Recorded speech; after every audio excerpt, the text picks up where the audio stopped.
If you do go on to enjoy today's video, please remember to hit that like button and of course subscribe for more content. And if you need any coins for Ultimate Team to get a head start on the game, head to the link in the description. Use the code TVM for a discount at checkout. What is going on, guys? Savim here. Welcome back to a brand new video and a brand new player review. Road to the Final is here. Kunde is on the channel already. He is the Road to the Final objective card, of course, that EA dropped. I am tempted to do the Oyazabal Player of the Month review as well. So if you're interested in that in any way, shape or form, let me know via way of a comment and I will get it done if there's enough interest. But I just don't know whether I want to commit to an untradeable card. I'm trying to keep it to tradable reviews for coin and tax purposes. But 82 rated Muriel, Atalanta. One of those teams that you're kind of hoping don't go into the Champions League knockout stages. Unless you're an Atalanta fan, of course, in which case you are disliking the video right now. Now, the reason I want Atalanta to finish third in the group is if they go into the Europa League, this card still is eligible for upgrades, and Atalanta are such a strong side, despite their questionable European form as of late, and form in general as of late as well, because they've not been playing too well in the league last couple of weeks, but they're so good that all it takes is one game to turn their confidence around. But in the Europa League, they would be contenders to go all the way. That's what I want. Ajax playing quite well right now in the league and, of course, in Europe. So there's definitely a fight there for second place.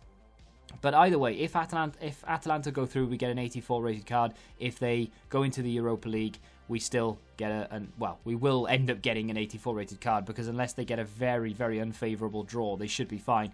This card in general, for around 60 to 70,000 coins, is a very good investment in my opinion, because either way, he's either getting an upgrade through the Champions League or he's likely to go quite far in the Europa League. 4-star, high attacking work rate, 88 acceleration, 92 sprint speed, good finishing as well, 85 with 85 positioning, 84 shot power.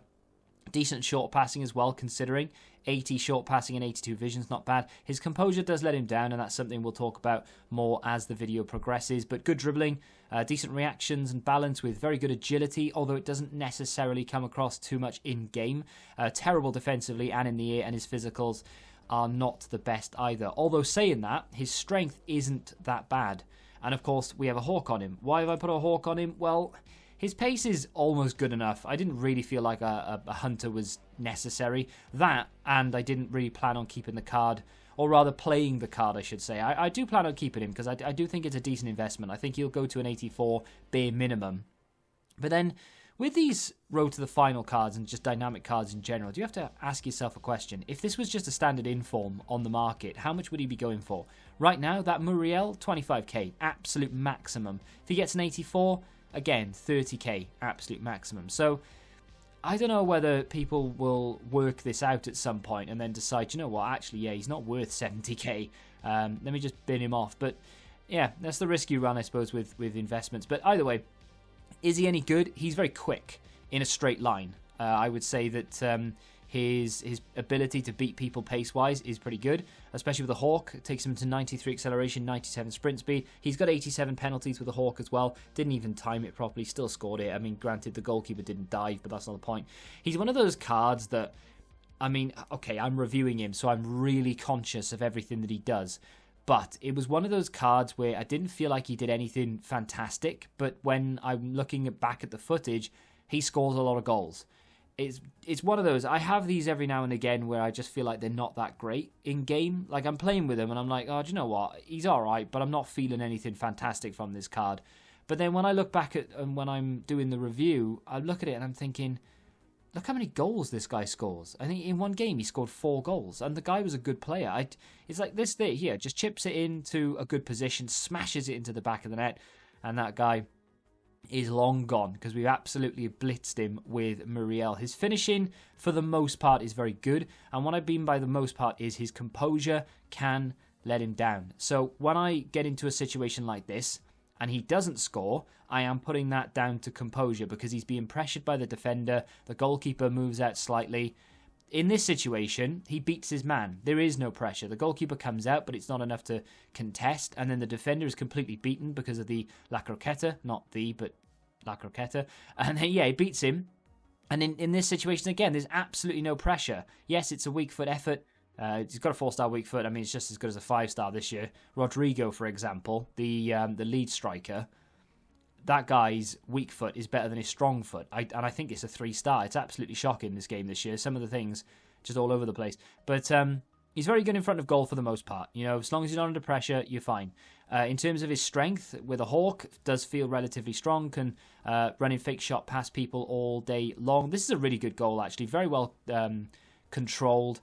Not the finish itself. The finish itself is pretty basic, but the build-up play was quite nice. Not that it's got anything to do with Muriel, but I quite liked it. But he did finish it, and he just goal after goal. He's just one of those players that just pops up with goals constantly.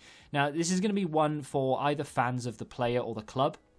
And of course, if you want to buy him as an investment, because if they do end up going through the Europa League channel, he will probably end up getting, 86? Maybe 87, 88. If they get to the final, it could even be, 89, 90, which is, I mean, that's a high-rated card. That's a very good card then. All of a sudden, you've got yourself an absolute monster, and people are going to wish that they bought this and kept hold of him. So definitely as an investment, I like it. In terms of being able to play with him now, he's definitely usable.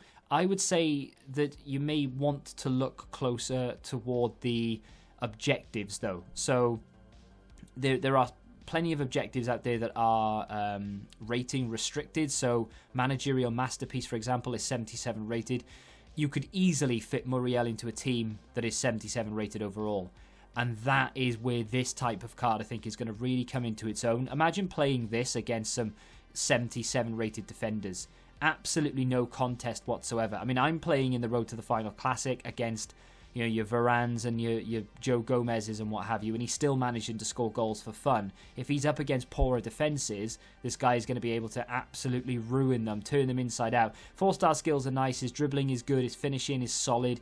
I don't really see that there's an awful lot wrong with the card. The stamina later on in the game is definitely going to be a problem, but of course with upgrades that should increase. His links, not easy. I mean, without Alejandro Gomez behind him or something, yes, you are going to find it a little bit difficult to link him into a good team, unless you are more than happy to just put Serie A players around him. Or, of course, you've got icons, or you will do at some point when they drop the SBCs and the swaps and such, so that's something to look forward to.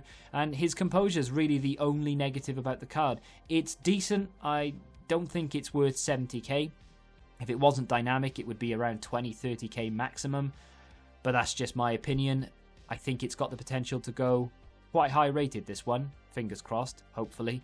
Fingers crossed Ajax can finish second anyway. But that's just one man's opinion. Let me know what you think in the comment section down below. If you have enjoyed the video, hit the like button, subscribe to the channel if you're new, and until the next time, goodbye. Join the Betting Rebellion and find out what your football knowledge is really worth.